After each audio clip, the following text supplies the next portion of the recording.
At Capella University, you're in control of your education. With the game-changing FlexPath format, you can set your own deadlines and move at your own pace. The faster you move, the more you save. Visit capella.edu to learn more.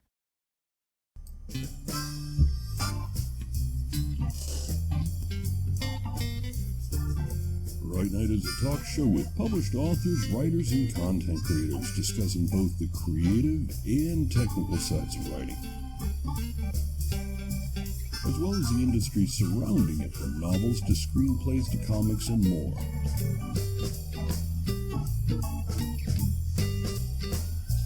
And now, here's your host, author Travis I. Sivart.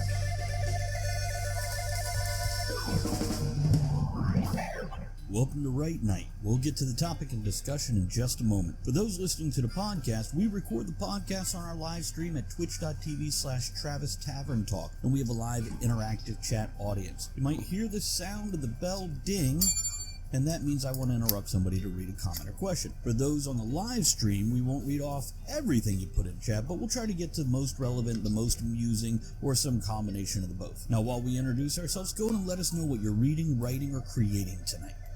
And while you guys are posting that in chat, I'll let you know I am Travis Sivart, and some of my books that I've written with my favorite fight scenes have to be, well, honestly, the last two series, Portals and Silver and Smith. Let's introduce my amazing co-host, and I'm so excited to have on a couple episodes with me. Let's start with you, Garrett. So I am Garrett Robinson. I write books that are one of my most consistent reviews is that people love the fight scenes or the action scenes, because there are a lot of action scenes that don't necessarily include fights. And in particular, the last series that I wrote the first three books of, The Tales of the Wanderer, are very fight scene heavy. I actually wrote them in another life. I was a filmmaker, and I long to return to it one day. And I wrote that series specifically with having in mind, like, one day on screen I wanted it to have just the most epic fight scenes, and so it's got some really good ones that I'm very proud of. And so if people like me in this podcast, which is not a guarantee, you should check out Tales of the Wanderer. Scott? Yeah, I'm Scott, and I've written two books that have been published. We got Metal, the Angel Weapon right here, and its sequel, The Last Wish. And you can see in the second one, there's a giant robot on the cover, and there may or may not be a fight scene at the end involving destroying that robot, limb by limb. So it's pretty exciting. And if you want to check out those books, you can always go to scottwritestuff.com, and they are available there. And and as far as more fight scenes, I typically on my stream we write a lot of short fiction that doesn't have a lot of fight scenes in it, but sometimes things can get a little bit tough and tumbly, and I think it's interesting to talk about the things that happen like before and after the fight scenes as well, because it's not always just about the punches and the kicks and whatever. That's right. Now, my thoughts on fight scenes is I don't enjoy writing them at all. I've tried. I've done it. I've done a fair job. And I've read some great fight scenes. The big one that comes to mind is R.A. Salvatore. Have you guys read any of R.A. Salvatore's work? Yeah, absolutely. Nope. Sorry. Scott, just so you know, have you ever heard of Dritz de Werden from the Forgotten Realms, the Drow Elf? Excuse me, what? The Drow Elf. the Drow Elf? Forgotten Realms is a fantasy series based on Dungeons and Dragons. Okay. There is a very popular author, R.A. Salvatore, who wrote multiple trilogies, and there is a species of elves called Drow or Drow, depending who you're talking to, and they're basically underground dwelling elves who tend to have a twisted society, etc. And this is one that broke away from the society and became a good guy.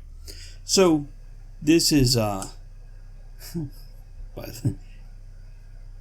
Raven says I have some thank you, Raven, very kind. Said I have some epic fights in the Force Portals book, but what I found is I don't enjoy writing the choreography, the step by step, blow by blow of a fight scene. It's just not enjoyable to me. So I have found alternatives, and I'll talk more about that. But in some of the pre-show discussion with these guys, I talked to Scott a little bit about it and know a little bit about where he comes from, and I want to hear more about that. And after that, I definitely, because Garrett was too busy to jump in on that conversation, and I just learned that he loves writing fight scenes and has quite a few. So this is going to be a great, like, compare and contrast type situation. Scott, do you want to tell him a little bit about what you said in that pre-show thing? In other words, what you typed in Discord. Yeah, sure. So, oh boy, where do I begin on fight scenes? So I think one of the first things that I want, to start off with talking about writing a fight scene, presumably in a novel, is that this comes up a lot when I'm streaming, as people come in and they say, oh, I'm writing a fight scene, or how do I write a fight scene, or whatever. And, then I start asking them, like, oh, well, why do you want to write a fight scene? What's going on in your story? And quite often the answer is, I was inspired by this anime I was watching, or this manga that I was reading, or this TV series that I was watching, and I want to create my own, and that's fine. That's great to have the inspiration come from anywhere. But I think it's so important to keep in mind the pros and cons of the different mediums. And when you have a fight scene in an anime like Naruto or One Piece or whatever, it's gonna look awesome, because animation lets you do anything, and the people are just, just the punches and the kicks and the elemental powers or whatever is going to be great. Same thing in a TV show or whatever, or in a manga, or a comic book. You have the artists who do a fantastic job of bringing these fights to life, but when you're writing a story, you can't do that. You just cannot say, I threw a punch and he dodged, and then he kicked and I dodged and I shot a fireball and it hit him and blah, blah, blah. You just can't do it. It's going to be torture to read. So you have to kind of work within the medium quite a bit more, and you have to make sure that, yes, you can have a fight scene, sure, but you want to make sure that, the fight scene isn't so much just about, again, the cool punches and kicks, but it's more about just a payoff for some sort of setup, or to have the character express themselves in some way. If your character's bloodthirsty, then you can show them be bloodthirsty, or if your character's meek and scared, then you can show them being meek and scared, or if there's, they've been training for something, finally you can have a payoff for that. But, looking like I have some books over here, like the Hunger Games right here. It's a book about kids fighting other kids to the death, but how many fight scenes are there in the actual story? There's like maybe one or two, and they're about a page long each, so I think that thinking about fight scenes and writing fight scenes, I just don't think that's not where you want to be starting. You want to think about the story outside of the fight scene first, make sure you have the setup for it, the payoff for it, and make sure that the actual fight scene itself, it's probably going to be like 2 or 3 paragraphs. It's not worth getting too hung up over, Very good. Garrett, before you answer, I want to let Goblin know. Goblin, give us a few minutes. I'm going to get back to that question, but I want to let Garrett run through his base ideas before we get to that. Go ahead, Garrett.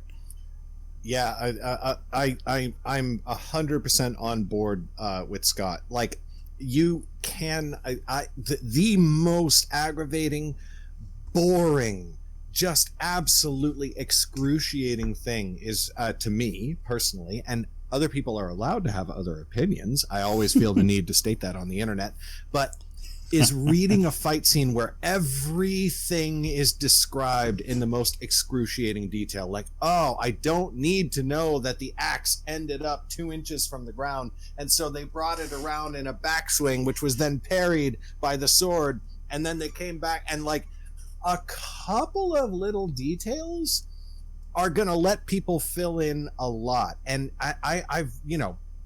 I've had to tell, I've even had to tell good friends, that sent me a book or something, that I'm like, hey, listen, this is a personal opinion, so like take that with a grain of salt, but like these fight scenes are just really hard to get through.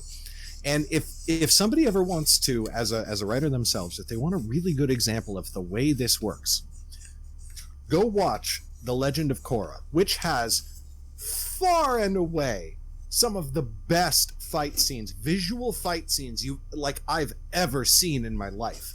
Or watch something like The Matrix has really, really great fight scenes. Obviously not in a fantasy setting, which is like my wheelhouse, but great fight scenes. Lord of the Rings has some pretty good fight scenes, but honestly, it's not the strongest part of those movies. So I like to throw people to Legend of Korra, which the fight scenes are so good. Avatar: The Last Airbender had some really good ones as well, but Korra takes it to another level. Then watch one of those scenes. Pick one. Pick your favorite one. Watch it, and then watch it, and then watch it a third time. Then sit down at your computer and write it. And try to write it in every detail that you can remember. In other words, try to exactly replicate that fight scene in words. And I guarantee you will have left out about 50% of the individual moves that happen in the fight scene, because they are building blocks to the emotional development of the scene.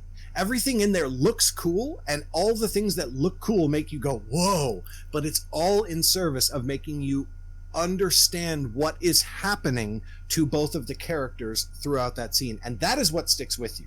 Not the individual twist of the fingers as the earthbender bends metal for the first time and like wraps a suit of armor around herself that she just pulled off of a panel on this giant robot or whatever. It is the emotional development of the scene that will stick with you. And so I think when you're writing a fight scene, that's what you need to stick with. You need to summarize what's happening in order to fulfill the emotional beats that's moving the story forward, which is kind of just what you're doing in writing in general. Right. Like, the reader doesn't need to know when your character goes to the bathroom. They just don't. They can just assume that happens as part of the general business of living. Well, they can just assume that a couple of different blows are traded in the course of a fight, without you needing to spell out the exact 30-degree angle that the axe came up with. And it's just like, no, please don't do that, please. And if I may, there's nothing worse than a gratuitous scene, whether it's anything choreographed, whether it's a sex scene or a fight scene or any other kind of scene. If you are graphing the minutia, and this is something I've seen very few writers do. I mentioned R.A. Salvatore earlier. He does a fairly good job, and he has like pages of a single fight scene. It's okay though, not bad. For me though, I didn't enjoy writing it at all. So what I did is I decided to make fight scenes a chance at character development, to show their expressions, to show their emotions, or even to climb in their head, so I can go through a 2-minute chase scene or a 45-second fight scene, and I can have a page of introspection of how angry they are, or why they're doing this, or what they're hoping to get out of it. All that payoff you gentlemen were talking about in your mentions there. And I want to read a few comments here. Raven says, I write the choreography in bullet points and go back over it and hide those bullets in between thoughts, feelings, sensory information, and dialogue. That's fantastic. That is. I've never heard of doing that before, and that's fantastic. See, a lot of times the way I describe it is like a dot to dot, and your bullet points are your dots, and then those lines is the art in between it to actually create the picture. Haddon 2 says, honestly, I hate fight scenes in books. Saying they fought is descriptive enough for me. Goblin says, this is amazing advice. Try to replicate the fight scene at pen to paper. Great perspective. Which, by the way, I do this with a lot more than fight scenes. There's times I will see something in the street and I'm like, how would I write that? How would I convey what I'm seeing right now, what I'm feeling right now in a book? And that's kind of my real world writing prompts sometimes, where I'm sitting there with my notebook, scribble. As a side note, this is actually advice that I offer to a lot of beginning writers when they're like, how do I get started? How do I learn what to do? I tell them to take their favorite book, take 3 of their favorite scenes from it, reread the scene 3 times, and then go sit down and actually try your best to rewrite that scene word for word. And then sit and evaluate what you've written against what you've just read 3 times over, and you will learn so much about your own style and what's actually important to you in that process, because you'll be like, oh, I got this one part almost word for word, and then I just kind of summarized all this other stuff, and that might tell you that dialogue is so much more important to you than action. Description is your favorite thing. It's going to tell you a lot about yourself as a writer if you do something like that. Scott? Yeah, and that other comment that came before about, just saying they fought is good enough. I think that kind of touches upon something where that goes for a lot of things in writing, where in fight scenes included, is that you have to find that happy medium. I think that saying they fought might be, just going a little too far in the non-descriptive direction, whereas, like Garrett was saying, the 33 angle of the axe, I think that might be a little bit too far. Because I think if you just say they fought, you're kind of doing a little bit of a disservice to the story as well, because a fight scene is a great way to show your character. Like, are they what is important to them in this fight scene? Right. Obviously, swinging the sword 2 inches to the left is not going to be important, but maybe they have a sword and they shove it through their stomach, or they shove it through their heart, or they lop their head off.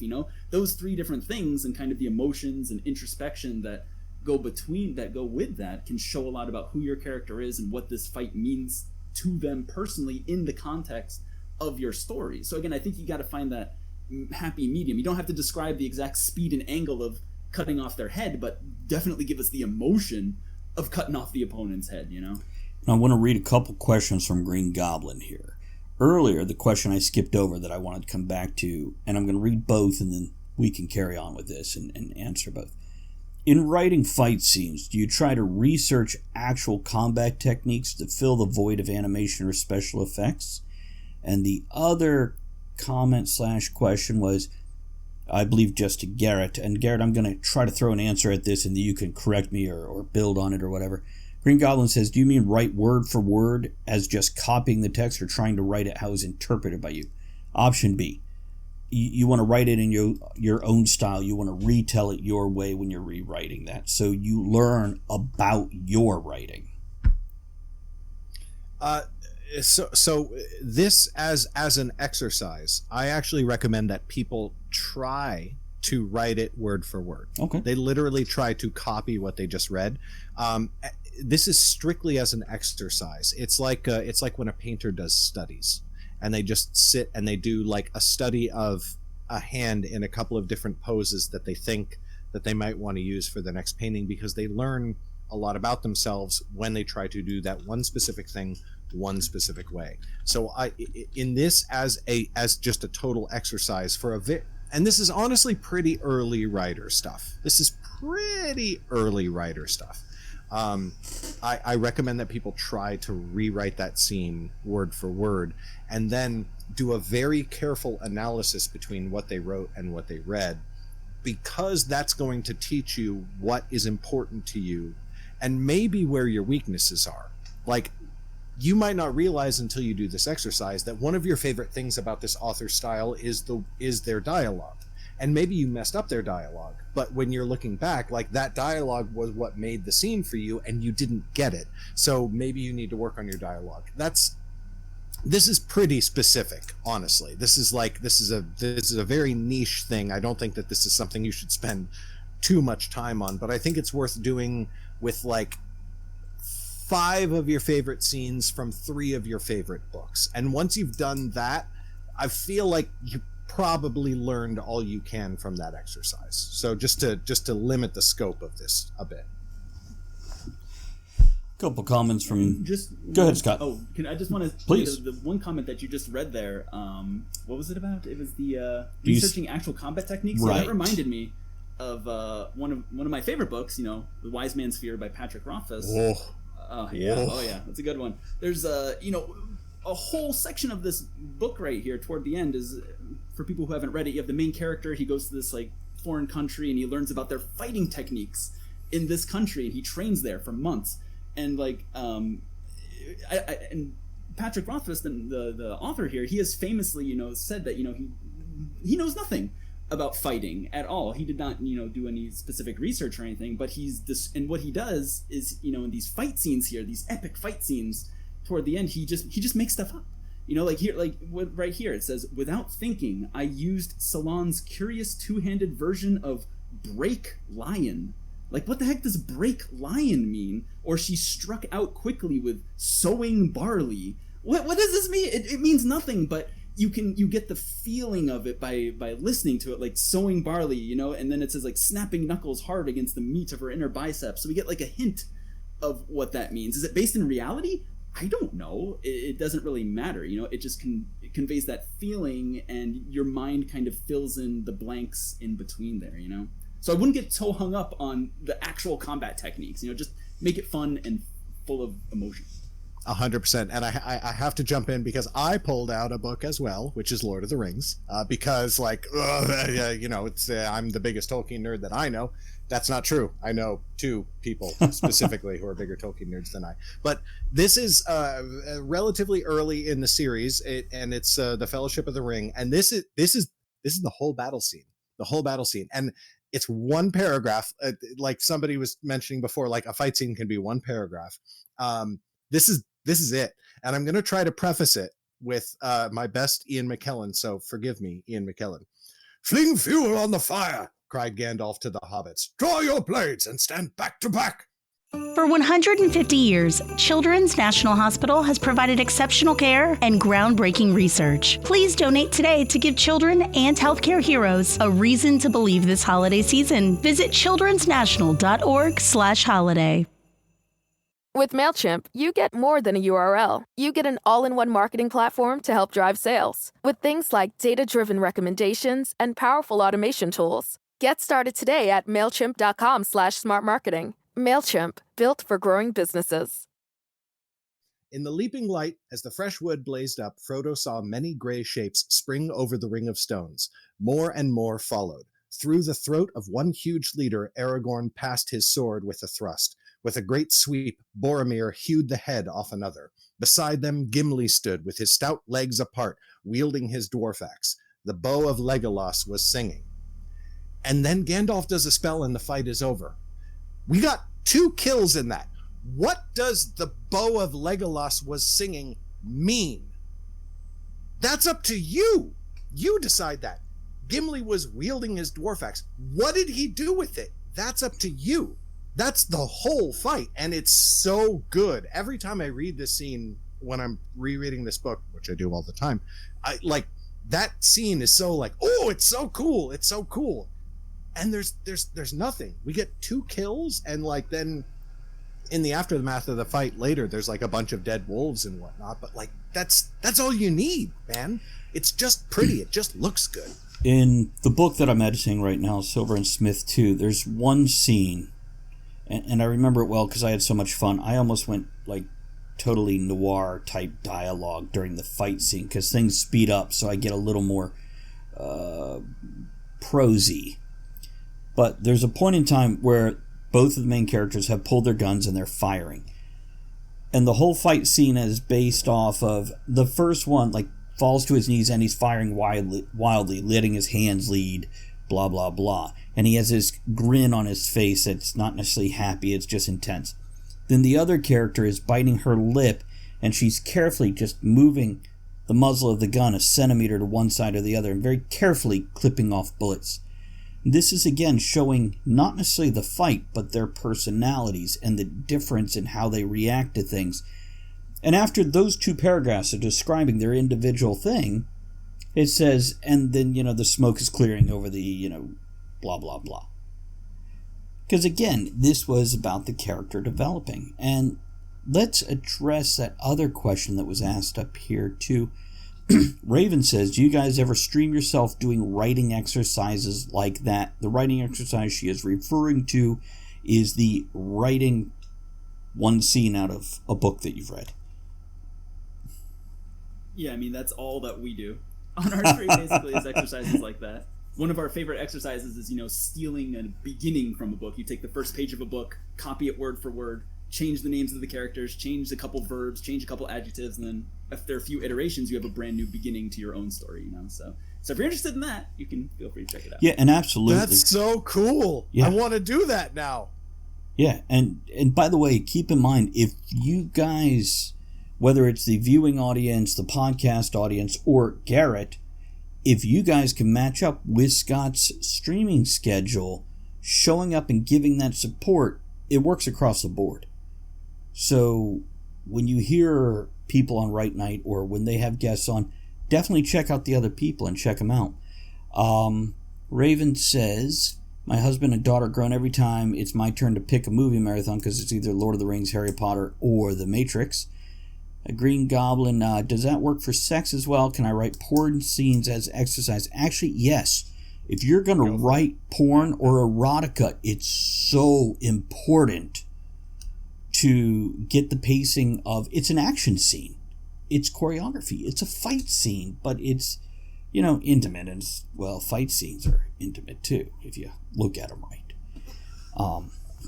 Right, and an erotic scene can tell you a lot about a character. Yeah. And it should. Nobody does, the sexy times the exact same way as someone else. Right. Are they going to be aggressive, or are they going to be submissive, or something in between? It's a great place for character exploration, Yeah, that's what I was mentioning near the beginning of the show. Like action scenes is how I prefer to describe them, because in my main flagship series, the main character actually only really gets into one, maybe two fights per book, but she has a lot of action scenes, and she's a rogue, so her action scenes are like breaking into a vault, infiltrating a compound, all that sort of stuff. And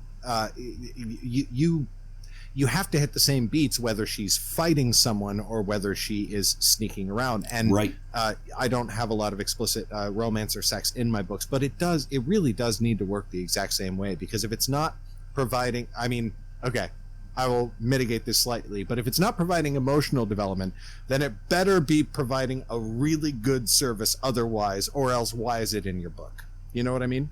Yeah, absolutely. It has to move your story forward, and sometimes that can mean moving your character forward, developing your character, and that's what, for me, any action scene, and let's transfer straight over to that so it encompasses all the types of things where it's not dialogue or information based, but what's the third thing? What do we call that? Action scenes. It's still a developmental point. Let's see, Commander Bubble says, one of my issues with fight scenes and actions is, while they can be flashy and dramatic, as someone who studies medicine as a hobby, as Garrett can attest to, I always wonder how they aren't debilitated by the end. We could talk about that, but let me read Raven's thing first. I write sex scenes in the same way as a fight scene. Bullet points to the choreography, go back over it, add the sensory info, and do another pass with emotion, thoughts, and dialogue. Yeah, that's a great way to flesh out a scene, starting with the skeleton, adding, the nervous system, the muscles, and then the skin over top. We just built a person. 100%. That's fantastic. Yeah, and as far as the comments about, how aren't the characters debilitated after the fight, those are the best fight scenes, is when the character is affected in some way, and there are consequences after the fight. If your character just gets in a fight and they put a bandage on their head and move on, it's boring. That sucks. We want to see if your character wins. Did they kill someone? Is that their first time killing someone? What does that mean? Or if they, I don't know, if they get stabbed, then what? Does it get infected? Do they have to go to the doctor? That's the best part. It's not just the fight scene itself. It's thinking about the consequences. There has to be risk. Yeah. Right. Otherwise, there's no value. Yeah. Exactly. And that's where the juiciest stories come from. And I have one of my most. Go ahead, Garrett. Go ahead. Please go. So one of my most commented on sequences is where, again, in like my main series, the character is climbing down a rope and something goes wrong, and she slides down it, and the rope, being a rope, slices open her hands. Mm-hmm. And so for the next while, her hands are fucked up, and she. Oh, sorry. It's trying fine. to keep things PG-13. It's okay. They're We're allowed up. one per show. One per show. Okay. That's right. So nobody else. Anyway, they are really messed up. And she has to figure out how to do everything. And every time she has to use her hands, there's this intense, cringing pain. And she's like, I'd better not do that again. People feel for her in that moment. They're like, oh my God, not only is she doing all these dangerous things, but she's doing it while she's really badly injured. Like, she's hurt and she can't use her hands, which is, if you're a thief and a rogue, you kind of need that dexterity, because you can't just like brawn your way through things. And that is consequences lend a lot to a story, whether it's over an individual book or over like a whole series. Absolutely. Oh man, you just awakened some horrible memories of climbing the rope in elementary school gym class. I did not know we're buried deep in there. Thank you for that. Sliding back down and getting the rope burn. I did write a scene in one of my books where it was the first time one of the characters had ever killed somebody. And it was something where they made the conscious choice whether they were going to do it or not. So there was that back and forth before, and there was the reaction afterwards, the psychological shock and trauma of having done that and thinking this guy might have this is his day job. He might have been going home to a family, and I ended and had that. And another book I wrote, in the very first chapter, one of the main characters is injured, and through like the first third of the book, he is dealing with that injury as it heals and unable to walk as fast as the others or do other things, combat, etc. So it is very important, and that's an interesting idea, by the way. Raven asked, Commander Bubbles, can I add you and hit you up for medical questions when I write fight scenes? Then she says, you could have a whole website for writers to ask medical questions. Yeah. That would be interesting. It's good stuff. It's, because it's one of those things when you're writing, you've really, and this is actually a great topic to branch off into, you got to look at when your characters are injured, and hopefully they are injured in a fight scene. Otherwise, as we said, where's the risk? Where's the stakes? They got no skin in the game, literally. You don't want to hurt them so bad that they walk for a limp for the next 3 books. But maybe you do, actually, because that'd be a great way to build a character flaw into them where they can't run like everybody else because they got a bullet through the leg or a sword took an arrow to the knee. It happens. Yeah. So you guys ever done anything with that? I have 2 things, one related to something earlier and one on that. In the first book of my main series, heavy topic for anybody out there. I'm about to talk about domestic abuse. So okay. Just, be warned about that. But the main character is a girl. She's 15, and she's grown up in an abusive household. And she escapes. It's the first thing that happens in the story. And for the next, the books are on a relatively short time scale. So they all take, the first 3 books in the series all take place over the next few weeks. And almost everyone who meets her reacts in one way or another, most of them positive because most people are good people, some of them in a manipulative way, about the fact that they can see her bruises. And they're like, oh, you come from an abusive home. She's like, what are you talking about? They're like, you're 15 and you got a horrible black eye and most of the side of your face. You came from an abusive home. And that is a thing that kind of follows her around, and it's actually part of the story development in that sort of by the end of the 3rd book she's sort of shed that as a marker. And it's a it's a metaphor, and that's a little bit pretentious or whatever, but when the bruises have gone away, she's actually shed that part of her life, and she's moved on from beyond that, and she has truly internally escaped that, which comes with its own consequences, right?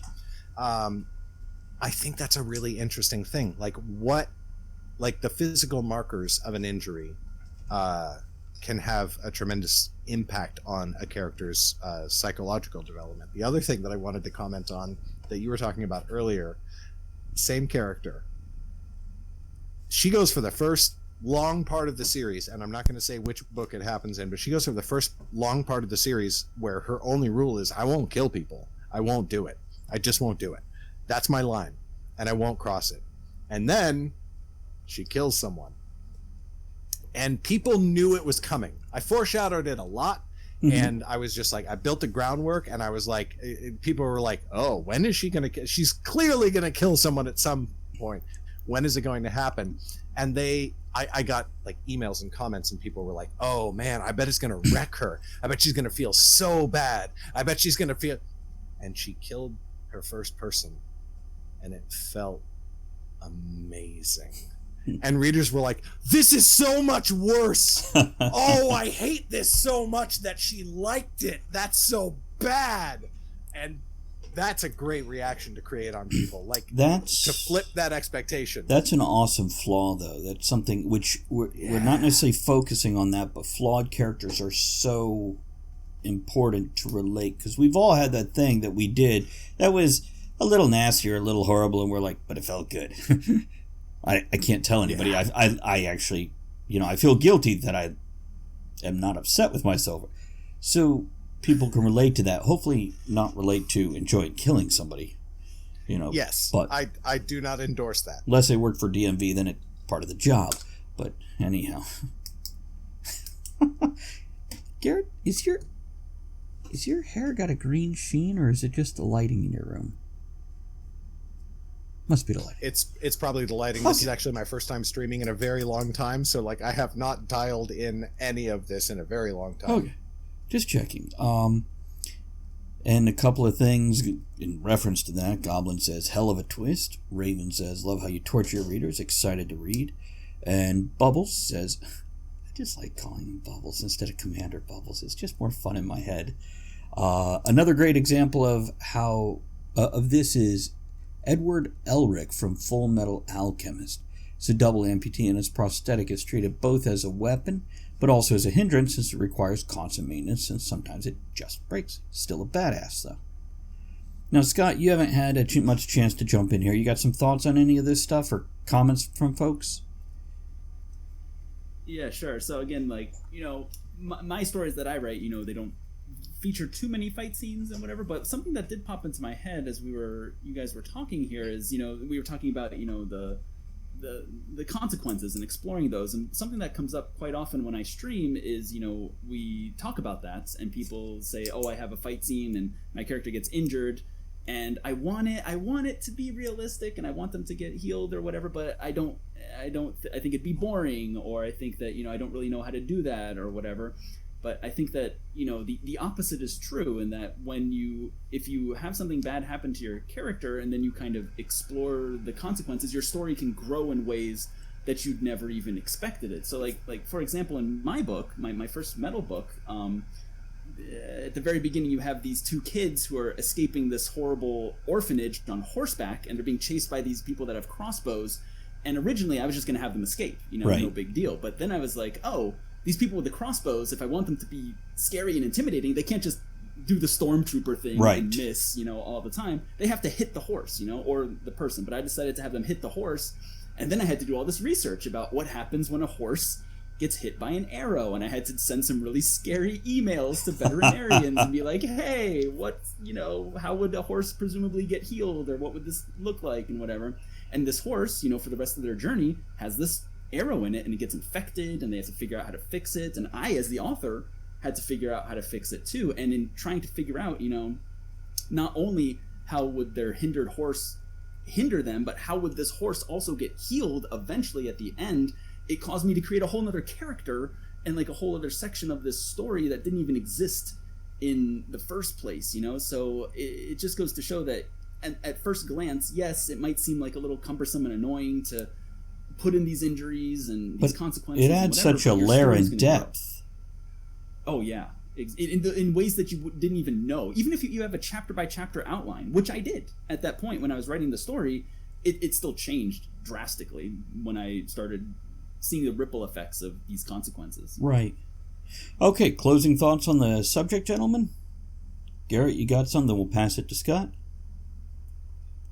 I think that the main thing to focus on, and this applies kind of almost no matter what you're writing, whether it is fight scenes, general action scenes, sex, whatever. Emotional development and character development is the core of any story. Plot is wonderful and it can do some amazing things. But if nobody cares about the people that the story is happening to, then the story doesn't matter. And so if you are writing fight scenes, action scenes of any kind, focus on what it's doing to your characters and how it's moving them through the story in terms of rising tension, action beats, all that sort of stuff. That needs to move things. If you're going to include a scene like this, things need to be different at the end of the scene than they were at the beginning of the scene, just like any other scene in your book. It's true. Scott? Yep. Yep, I agree with that. And one thing that I would add to that is, just, again, thinking about a novel as a medium as opposed to a comic or an anime or whatever, is I think when you have a fight scene in a novel, it's the best way to think about it is by having the fights be, setups and payoffs for the rest of the story. Like, for example, good old Harry Potter, the first Harry Potter book, there's like 2 big fight scenes in there, when they fight the troll in the bathroom, and it's a setup for, making friends with Hermione and going from there. And it's also a payoff when one of them uses the Wingardium Leviosa spell to take down the troll, and it's not just, they punched the troll or used a random magic spell to beat the troll. No, there was a payoff for something we saw happen and a setup for things to come. And then at the end, when Harry, fights what's-his-face by putting his hands on his head and dissolves him or whatever, that's another payoff for, his mother died and gave him the magical stuff, and it works within the story. It's not just, Harry used this random magical spell and beat him. So I think it's always important to think of your fights within the larger framework and flow of the entire plot and the entire story, and making sure that they all fit together nicely. Agreed. And I'm just going to kind of back up what they said is keep in mind the repercussions of any fight scene, mental and physical and emotional, and also make sure there's a motivation for each character that you're writing about. Not necessarily if you're fighting an army of zombies, every zombie doesn't need it, but if you have your primary protagonist and antagonist, make sure their motivation is showing in what they're doing, or at least their personality. They're there for a reason, and make the fight important. Otherwise, don't put it in. Okay, let me say goodbye to everybody, guys. Let's take us out of here. Garrett, Scott, you want to say goodbye to everybody? Bye. Bye, guys. Okay, let's get us out of here. Before we go, I want to remind everyone that you can email us at writenightshow@gmail.com. That's right with a W, night with an N, show@gmail.com. To let us know your thoughts on the show's topic, suggest other topics you'd like to hear us discuss, or just have a message read out on air to someone in your life. Thanks to everyone for supporting the show by downloading the podcast, sharing it on social media, grabbing some shirt stickers and mugs from bit.ly/tavern merch, or barware patches and hats from bit.ly/tavern merch too. It's bit.ly/tavern merch or tavern merch followed by the number 2. Thanks to everyone who joined us live at twitch.tv/Travis Tavern Talk, and everyone who supports the tavern by subscribing, hosting, throwing bits, raids, and most of all, commenting.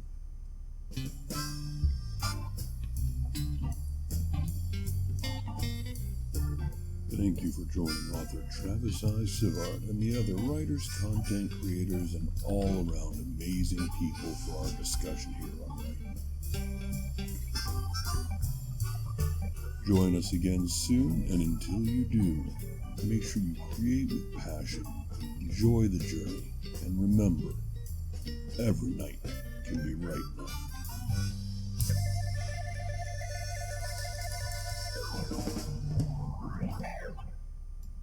This holiday season, we all wish for hope and healing. Children and families who spend their holidays at the hospital deserve a reason to believe in first steps, in giggles, high fives, and hugs. For 150 years, Children's National Hospital has provided world-class care and groundbreaking research. Please donate today to help patients and healthcare heroes this holiday season. Visit childrensnational.org/holiday. That's childrensnational.org/holiday.